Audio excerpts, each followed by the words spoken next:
আমের সিজনে আমের মোরব্বা তো করাই লাগে। আসসালামু আলাইকুম, আমি নাসরা খাতুন পিঙ্কি। আমি আমের মোরব্বা শেয়ার করতে আসছি। চলুন আমের মোরব্বাটা শেয়ার করি। আমি আম নিয়েছি মাঝারি সাইজের 4টা আম।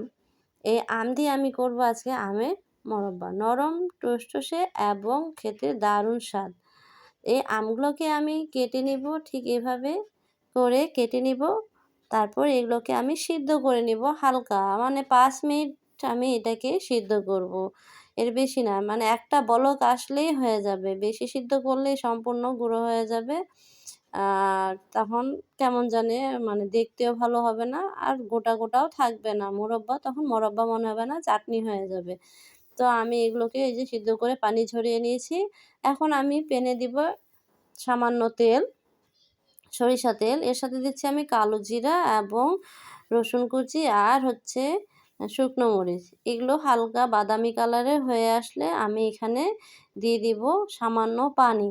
পানি দিয়ে আমি এটাকে সামান্য খেজুরের গুড় দিব, যেন খেজুরের গুড়টা দিলে কালারটা সুন্দর আসে আর একটা সেন্ট মানে ফ্লেভারটাও ভালো আসে।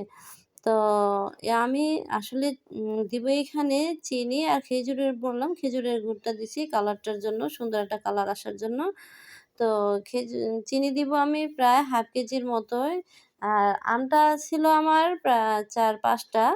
তো বেশি, আমটা যেহেতু খুবই টক তাই চিনির পরিমাণটা আমাকে বেশি দিতে হয়েছে। যেহেতু মোরব্বা করব তাই চিনির পরিমাণটা আমি বেশি দিয়েছি। আর চিনিটা যখনই বলক হয়ে আসবে তখন আমি এখানে আমার আমগুলো ছেড়ে দিব। তা আমগুলো এভাবে করে দিয়ে দিব। তারপর হালকাভাবে এটাকে আলতোভাবে নাড়তে হবে। আলতোভাবে নাড়ে তারপর এটাকে আমি ঢাকনা দিয়ে ঢেকে রাখবো।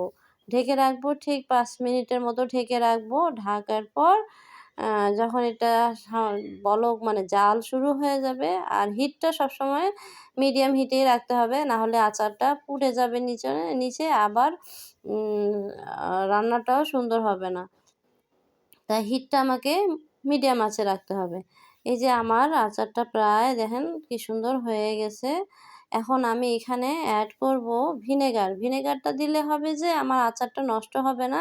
প্রায় বছরখানেক এটা এমনি রেখে খাওয়া যাবে। তো আমার এই আচারটা যদি আপনাদের অবশ্যই ভালো লাগে থাকে তাহলে অবশ্যই লাইক কমেন্ট করবেন এবং আমার চ্যানেলটাকে সাবস্ক্রাইব করে আমার পাশে থাকবেন।